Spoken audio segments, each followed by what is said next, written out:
এই ছকটা লক্ষ্য করুন। এখানে হচ্ছে কিছু কোম্পানির নেম দেওয়া আছে এবং হচ্ছে 2007 সালে হচ্ছে চ্যারিটেবল গিভিংস এর ক্ষেত্রে এই ডেটাগুলো আমরা পাচ্ছি। এখানে এই যে প্রত্যেকটা কোম্পানির নেমকে আমরা বলছি হচ্ছে এলিমেন্ট বা মেম্বার, এবং এই যে এলিমেন্ট বা মেম্বারের আন্ডারে যে ডেটাগুলো আমরা পাচ্ছি এটাকে আমরা বলছি অবজারভেশন বা মেজারমেন্ট। এবং ভেরিয়েবল বলছি হচ্ছে যে এই যে প্রত্যেকটা যে যে অংশের আন্ডারে প্রত্যেকটা ডেটা পরিবর্তিত হচ্ছে এই অংশটাকে আমরা বলছি হচ্ছে ভেরিয়েবল। এবং এই যতগুলো অবজারভেশন আছে এই প্রত্যেকটা অবজারভেশনের যে সেট এটাকে আমরা বলতেছি ডেটা সেট। আমরা এরপরে হচ্ছে যে ডেফিনেশনের মাধ্যমে বোঝার চেষ্টা করব। এটা হচ্ছে শুরুতে উদাহরণ দেওয়ার মাধ্যমে বোঝানোর চেষ্টা করলাম, এরপরে হচ্ছে যে আমরা ডেফিনেশনের মাধ্যমে বোঝার চেষ্টা করব। ডেটা সেটের ক্ষেত্রে বলা আছে যে এর কালেকশন অফ অবজারভেশন, অর্থাৎ এর আগে আমি বলেছি যে যতগুলা এখানে অবজারভেশন আমরা পাচ্ছি, যতগুলা ডেটা ডেটা আমরা পাচ্ছি, সেই প্রত্যেকটা ডেটার যে কালেকশন এটাকে আমরা বলছি হচ্ছে data set. Observation, variable, elements বিষয় সংক্রান্ত বিষয় আমি বলেছি। এরপরে শুধু বাকি রয়েছে কনস্ট্যান্ট। কনস্ট্যান্ট কনস্ট্যান্ট হচ্ছে ওই বিষয় যা হচ্ছে যে কখনো পরিবর্তিত হয় না, যেটার মান কখনো পরিবর্তিত হয় না। যেমন উদাহরণস্বরূপ বলা যেতে পারে যে সব সময় 60 সেকেন্ডে 1 মিনিট হয়। এই যে আমরা ডেটা পাইলাম 60 সেকেন্ডে 1 মিনিট হয়, এই ধরনের ডেটা যেটা কখনো পরিবর্তিত হয় না এটাকে আমরা বলছি কনস্ট্যান্ট। এরপরে আমরা বোঝার চেষ্টা করি টাইপস অফ ভেরিয়েবলস সংক্রান্ত বিষয়। মূলত দুই ভাগে ভাগ করা হয়ে থাকে।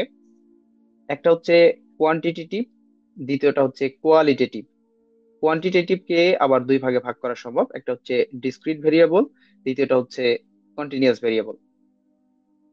শুরুতে কোয়ান্টিটেটিভ ভেরিয়েবল সংক্রান্ত বিষয় বলার চেষ্টা করি। Quantitative variable that can measure numerically, অর্থাৎ এটাকে এটাকে বলা যায় যে নাম্বার দিয়ে প্রকাশ করা সম্ভব। যেমন উদাহরণস্বরূপ যদি বলি এজ, হাইট, ওয়েট, ইনকাম, এসব বিষয়ে নাম্বার দিয়ে প্রকাশ করা সম্ভব।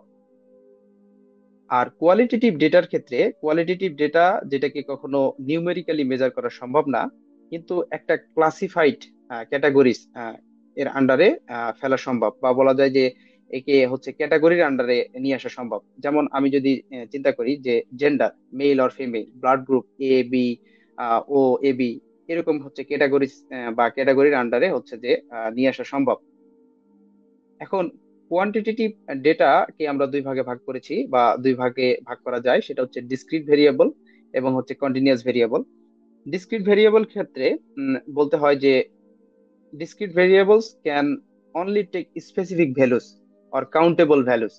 আহ, এটার একটা উদাহরণ দিয়ে বলার চেষ্টা করি, সেটা হচ্ছে যে যেমন 20, 21, 22, এসবকে আমরা বলতে পারি হচ্ছে ডিসক্রিট ভেরিয়েবলের উদাহরণ। স্পেসিফিক একটা ভ্যালু আছে অথবা কাউন্টেবল নাম্বার হচ্ছে যে সে প্রদান করে। আর কন্টিনিউয়াস ভেরিয়েবলের ক্ষেত্রে হচ্ছে can take any values within a range, অর্থাৎ আহ, আমরা দেখলাম যে ডিসক্রিট ভেরিয়েবলের ক্ষেত্রে ডিরেক্ট হচ্ছে যে স্পেসিফিক একটা ভ্যালুস হচ্ছে যে প্রদর্শন করছে, যেমন 21, 22, 23 এরকম। কিন্তু হচ্ছে যে এর মাঝে এই যে যেই নাম্বার গুলো, এই নাম্বারের মাঝে যদি কোনো দশমিক থাকে সেটাকেও যে নিতে পারে, সেটাকে আমরা বলছি কন্টিনিউয়াস ভেরিয়েবল। যেমন হচ্ছে এ পার্সনস হাইট, একজন ব্যক্তির যদি হাইট চিন্তা করি সেটা হচ্ছে যে 177.5 অথবা 171.2 সেন্টিমিটার। তো এটাকে আমরা বলছি হচ্ছে কন্টিনিউয়াস ভেরিয়েবল। অর্থাৎ এইটা হচ্ছে যে any values of a range গ্রহণ করতে পারে।